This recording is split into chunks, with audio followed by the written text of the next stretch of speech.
Hello friends, today we learn about NCERT class 4 chapter number 14 EVS Raju's farm. Raju के खेत के बारे में हम इस चैप्टर के अंदर पढ़ेंगे। जो खेत होता है वो फार्मर्स के लिए बहुत ही इम्पोर्टेंट होता है। जो फार्मर्स है वो जो फर्टिलाइजर मतलब फलद्रुप जो खेत होते हैं उसके अंदर जो अलग अलग प्रकार के जो अनाज है उसे उगाते हैं। तो फार्मर है उनके लिए ये जो खेत है वो बहुत ही इम्पोर्टेंट होता है। तो यहाँ पे राजू's फार्म मतलब राजू के खेत के बारे में एक स्टोरी दी गई है। तो चलो हम देखते हैं। तो यहाँ पे फर्स्ट है I M Raju, my father is a farmer. मैं राजू हूँ और मेरे जो पिताजी है मतलब मेरे जो डैड है वो एक किसान है। फार्मर यानी कि किसान है। वी लिव इन अ वासवी village of Idar district in Gujarat. हम गुजरात के ईडर डिस्ट्रिक्ट के वसई नामक एक गांव के अंदर रहते हैं। It is the month of October और अक्टूबर का महीना चल रहा है। Like every year my father is preparing the field to show the onion crop. मेरे जो डैडी है वो हर साल की तरह इस साल भी प्याज की खेती के लिए जो खेत है उसे तैयार कर रहे हैं। मतलब जो ऑनियन की खेती करते हैं ना उसके लिए। There are so many things to be done at this time. इन दिनों में खेत में बहुत काम होता है। I am also going to farm to help him. मैं भी पापा को मदद करने के लिए खेत में जाता हूँ। From the last few days, father has been using the axe to being the soil, so that is my loosen and become soft. मेरे पिताजी है वो पिछले कुछ दिनों से कुदाली से खेत खोद रहे हैं जिसमें खेत की ज़मीन नर्म और मुलायम बनती है। उसके बाद आगे है फाइंड आउट। यहाँ पे आपको बोला गया है In Raju's area, a tool called axe is used to loosen the soil. What is the kind of the tools called in your area? Draw it in your notebook and discuss. मतलब राजू के इलाके में ज़मीन को जो नर्म बनाने के लिए एक्स यानी कि जो कोदाली होती है उस नाम का साधन का इस्तेमाल होता है। तो आपके यहाँ पे उसे क्या बोला जाता है उसके चित्र आपको बनानी है। तो हमारे एरिया के अंदर भी उस टूल्स को कोदाली ही बोला जाता है। तो आपको कुछ इस तरीके से आपकी नोटबुक के अंदर एक कोदाली का पिक्चर ड्रॉ करना है। इस तरीके से आपको एक कोदाली का जो पिक्चर है उसे ड्रॉ आपकी नोटबुक के अंदर अच्छे से करना है। देन नेक्स्ट यहाँ पे है सोइंग द सीड्स मतलब कि बीज बोने का हुनर। This year also my father will so onion seeds in the fields. मेरे पिताजी इस बार भी खेतों में प्याज के बीज बोने वाले हैं। The bullocks will pull the plug and father will walk behind them sowing the seeds. मतलब बेल जो है वो हल को खींचते हुए आगे बढ़ते हैं और मेरे पापा जो है वो भी पीछे पीछे चलते हुए जो मेडरी मतलब जो ज़मीन है उसके अंदर बीज डालते हैं। I would also like to do some like my father. मुझे भी मेरे पापा की तरह काम करना अच्छा लगता है। आप यहाँ पे इस पिक्चर के अंदर देख सकते हो कि ये जो बेल है वो खेत आगे करते जाते हैं और यहाँ पे पीछे ये जो फार्मर है वो इसके साथ यहाँ पे एक बीज यहाँ खेतों में बीज अपने यहाँ से डालते जाता है। But father says that it is necessary to drop the right amount of seeds at a regular distance. मतलब मेरे पिताजी कहते हैं कि एक निश्चित दूरी पर ही कुछ प्रमाण में ही बीज को गिराना ज़रूरी है। This is not so easy to do, मतलब ये काम भी करना कुछ आसान नहीं है। He says that I may drop to many seats at one place. I must wait till I am a little older to be able to do this properly. उन्होंने कहा कि मैं एक स्थान पर ही बीज डाल दूंगा क्योंकि अभी मैं बहुत छोटा हूँ। इस काम को करने के लिए मुझे बड़ा होने का इंतज़ार करना होगा। ऐसा उसके फादर है वो उसको कहते हैं, राजू को कहते हैं। यहाँ पे इस क्वेश्चन है, what other ways could be use to plug the field instead of using animals discuss. मतलब एनिमल्स के अलावा आप किस चीज़ों से जो ज़मीन है उसे खोद सकते हो। तो tractor are use instead of animals to plug the field. जो ट्रैक्टर होता है उसका इस्तेमाल हम कर सकते हैं ज़मीन को खोदने के लिए। देन इसके बाद है द सैपलिंग सीन, यानी कि अंकुर दिखते हैं। जैसे कि मतलब उसने बीज डाल दिया, उसके बाद ये तो आप देख सकते हो कि ये जो अनाज है वो धीरे धीरे उगने लग गया। It is now 20 days since the seeds have been sown. अब बीज बोए लगभग 20 दिन हो गए हैं। The onion seeds have started to germinate. अब जो प्याज के जो बीज है वो अंकुरित होना शुरू हो गया है। Along with onion plants weeds have also come up. और प्याज के पौधे के साथ साथ खरपतवार भी निकल आए हैं। Weeds grow in fields and gardens without बिगिन प्लांटेड। अब खेतों में कुछ पौधे बिना बोए अपने आप ही उगाते हैं। उन्हें क्या कहते हैं? खरपतवार कहते हैं। ग्रेमाइनेट किसे कहते हैं? मतलब जो अनाज मतलब जो बीज बोते हैं उसके साथ कुछ अलग पौधे भी खेत में निकल आते हैं अपने आप उससे। देन नेक्स्ट है, if the weed are not remove then the crop plant will not be healthy. अगर इस खरपतवार को हम दूर नहीं करते हैं तो हमारी जो फसल होती है वो अच्छी नहीं होती है। Mother, uncle and I we all help father to remove the weeds. और मम्मी है, चाचा है और मैं मिलकर इस काम में पिताजी को सहायता करते हैं, मदद करते हैं इस सब को निकालने में। ग्रोइंग प्लांट्स, प्याज के पौधे के साथ। I am happy to see the crops of onion. प्याज के पौधे को इस तरह बढ़ता हुआ देख के मुझे बहुत खुशी हुई। They are tall enough to reach my knees। वो मेरे घुटने तक पहुंच गए हैं। आप यहाँ पे पिक्चर में देख सकते हो यहाँ पे कि ये जो लड़का है उसके घुटनों तक ये सब ऑनियन के पौधे हैं वो पहुंच गए हैं। The leaves have started turning yellow and dropping up. उसके पत्ते भी पीले होकर सूख गए हैं। This means that the onions are ready to harvest. It will be harvested. मतलब कि अब जो प्याज के जो पत्ते हैं वो भी सूख गए हैं। इसका मतलब है कि प्याज की फसल तैयार हो गई है। अब प्याज निकालने के लिए बिल्कुल ही तैयार है। उसके बाद यहाँ पे है, draw any crop which you have seen in the field. आपको ऐसा कोई भी अनाज आपको यहाँ पे ड्रॉ करना है जो आपने खेत के अंदर देखा हो। उसके बाद है, डू यू नो वाई। आप जानते हो?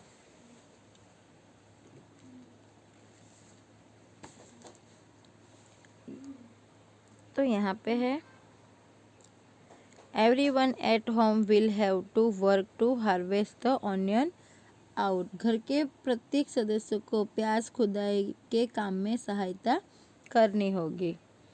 It is important that this should be done at the right time. प्याज की जो फसल है यह काम समय में होना बहुत ही आवश्यक है। If we are late, the onion we root in the ground itself, and all our hard work will be wasted.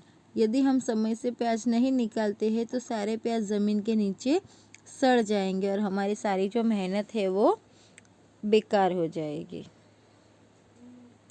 उसके बाद यहाँ पे क्वेश्चन है, Raju help his father in the field, do you help the elder in your family in their work, in which work do you help. मतलब राजू अपने पापा को खेत में मदद करता है, तो क्या आप भी अपने किसी बड़े को किसी काम में हेल्प करते हो। तो yes, just like Raju does I to help the elder in my family in their work. For example, I help my mother to keep the house clean. मैं मेरी मम्मी को घर साफ सफाई करने में मदद करता हूँ, डेकोरेट करने में मदद करता हूँ, और उसके बाद मैं जो मेरे ग्रैंड पेरेंट्स हैं उनको मंदिर ले जाने में भी उनकी हेल्प करता हूँ। देन नेक्स्ट है, do you enjoy the work. क्या आपको वो काम करना अच्छा लगता है। तो yes, I enjoy do the work. मुझे सारा काम करना अच्छा लगता है। उसके बाद है द ऑनियन क्रॉप, प्याज की फसल। तो यहाँ पे आप इस पिक्चर में देख सकते हो कि ये सारे जो है वो प्याज की कटाई करके उसको बोरी में यहाँ पे भर रहे हैं। Everyone at home is happy. घर के सभी लोग बहुत ही खुश हैं। This time the onions are big and of good quality. इस बार जो प्याज है वो बहुत ही बड़े बड़े और अच्छे निकले हैं। Mother and aunty use the इलीज knife like instrument to cut the dried leaves from the top of the onions. मतलब मम्मी और जो चाची है वो इलीज मतलब एक तरीके का काटने वाला जो चाकू होता है उस तरीके का होता है, उसकी मदद से प्याज के पौधे को अलग कर रही है। द इलीज is sharp and you have to be careful not to cut your fingers. ये जो इलीज है वो बहुत ही ध्यान से चलाना पड़ता है, नहीं तो वो हाथ काटने का डर रहता है। Father and uncle fill the sacks with onions. जैसे मैंने आपको पहले ही ऊपर बताया कि उसके जो फादर और अंकल है वो प्याज से जो बोरिया है उसे भर रहे हैं। Father will take them in the truck to sell in the big market. और जो पिताजी है उसे ट्रक में भर के बड़ी जो बाजार भरती है उसके अंदर बेचने के लिए जाएंगे। मतलब यहाँ पे ये पिक्चर में ये जो आपको दिख रहा है ना उसे बोलते हैं इल्लीस, मतलब एक तरीके का काटने वाला चाकू।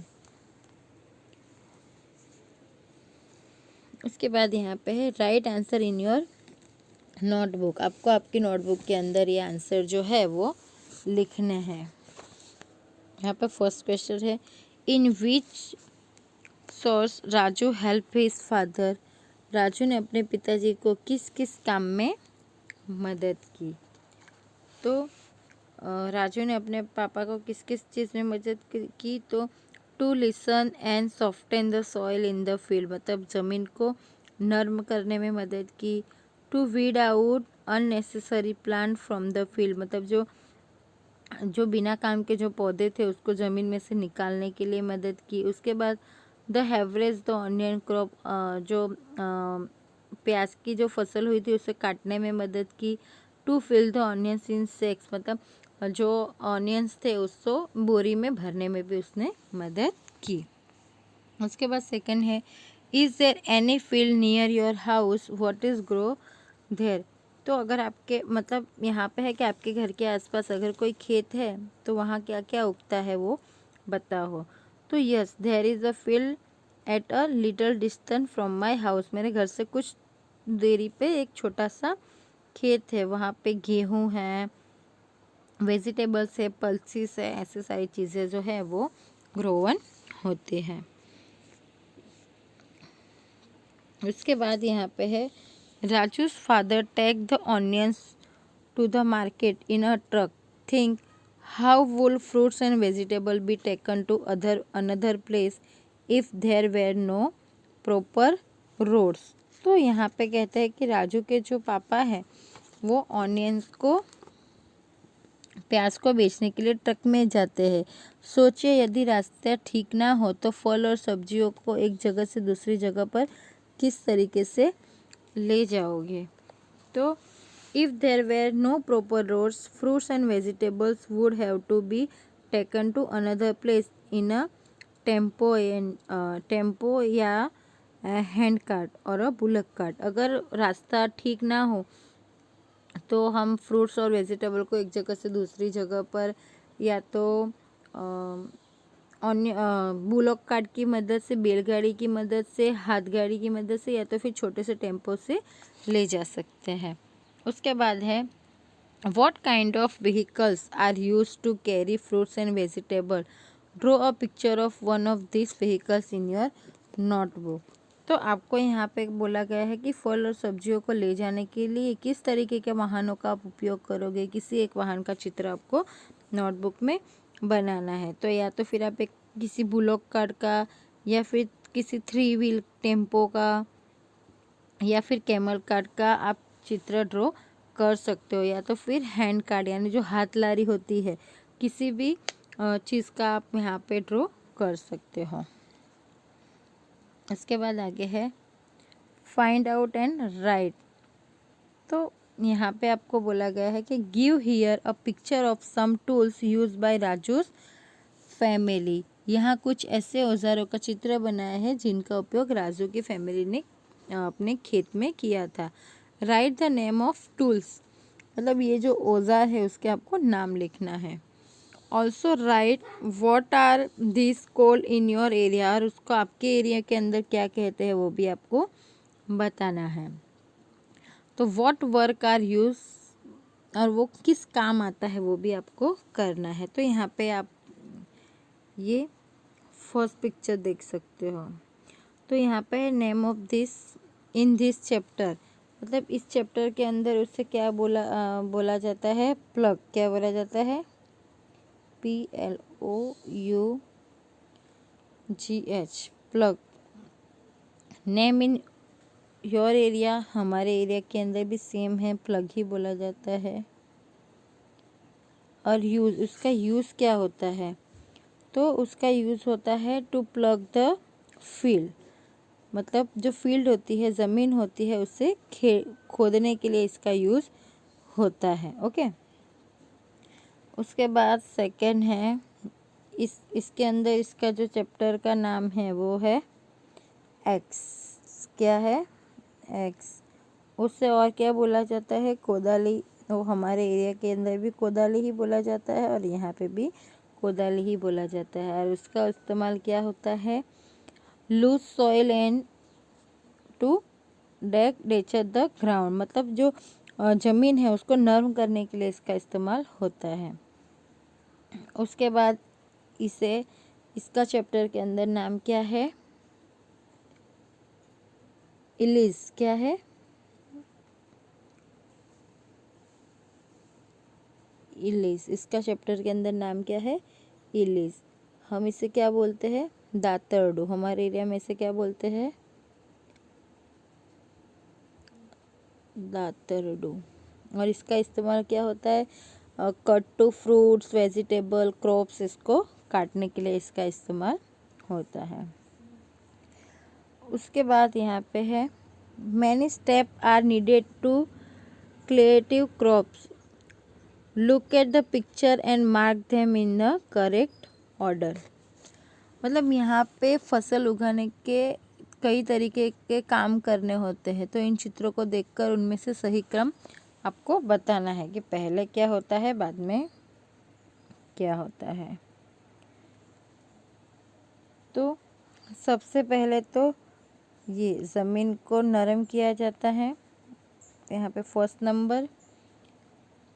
उसके बाद उसमें अनाज बोया जाता है, उसके बाद उसकी कटाई होती है, उसके बाद उसकी फसल को लिया जाता है। उसके बाद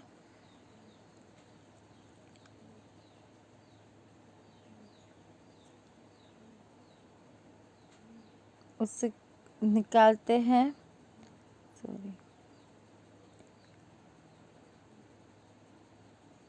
फिर से एक बार बताती हूँ। पहले तो ये से ज़मीन नरम की जाती है, फिर उसमें अनाज डाला जाता है,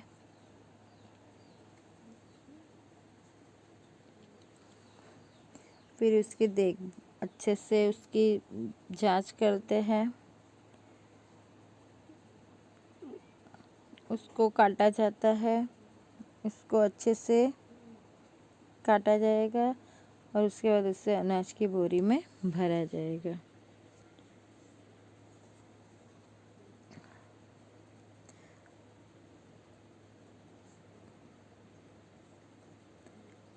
नेक्स्ट यहाँ पे है, what are the crops cultivated in your area, write them. मतलब आपके इलाके में कौन कौन सी फसल उगाई जाती है, तो उसका आपको नाम यहाँ पे लिखना है। तो हम लिख देते हैं यहाँ पे व्हीट, मिलेट, उसके बाद मेज़ी, ज्वार, पल्सिस, बैरली, कस्टोर, इसबगुल, इस तरीके की अलग अलग फसल है वो उगाई जाती है। उसके बाद है, discuss about the step of the crop that is grown in your area and write details in your notebook. मतलब आपके इलाके में उगाई जाने वाली जो फसल है वो उसमें कौन कौन से काम करने पड़ते हैं उसके बारे में आपको चर्चा करनी है। तो इसी के साथ हमारा ये जो चैप्टर नंबर 14 है, राजूस फार्म, वो यहाँ पे फिनिश होता है। तो मैं आशा करती हूँ कि आपको मैंने जितना भी समझाया वो सब अच्छे से समझ में आया होगा। हम अब मिलेंगे नेक्स्ट वीडियो में। बाय।